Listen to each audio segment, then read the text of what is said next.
But let's start tonight with Makeup and Toupees in Chicago's silent movies.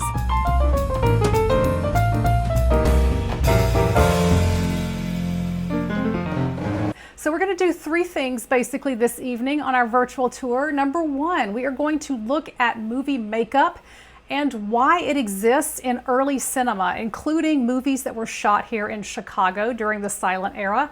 Then number two, we are going to go to a building together with the help of my virtual camera at 220 South State Street here in Chicago, where number three, we will learn about Chicago's expert toupee-maker from the 1920s.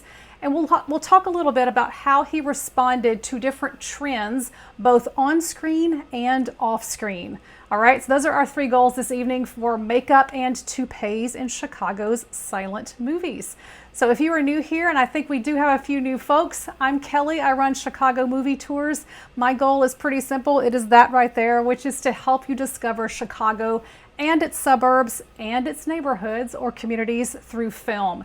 Now, this particular virtual tour, we are going to stay primarily in the city of Chicago, but I do have other virtual programs that take you outside the city as well. So if you're interested in any of those, please do check out chicagomovietours.com after this virtual tour, or you could follow along on social media at Shy Movie Tours right there below me.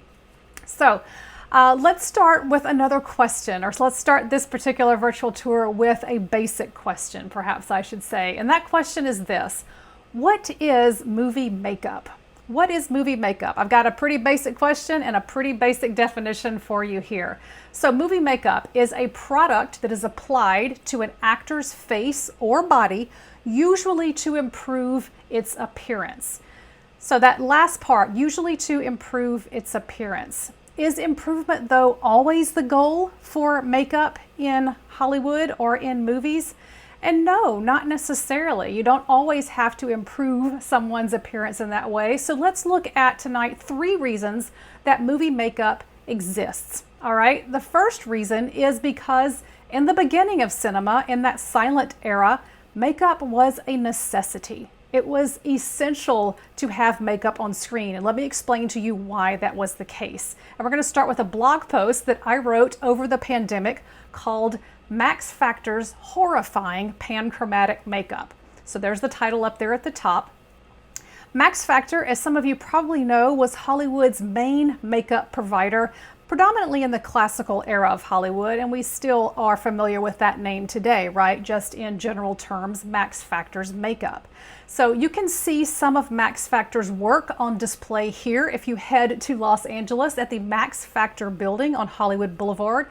This is the building that was originally purchased by him, and it now houses the Hollywood Museum, which opened in 2003. Let me blow this up for you just a little here, because you can now see both names over the door. You see Hollywood Museum, hopefully there in the red letters, and right below that, engraved into the door frame, you have Max Factor Makeup Studio. So this was his place, and inside nowadays you can actually see original displays from the old Max Factor Makeup Studio. And in here there are 4 rooms that are devoted specifically to Max Factor. One for each hair type, actually. So here's the museum's website, Max Factor's world famous makeup rooms.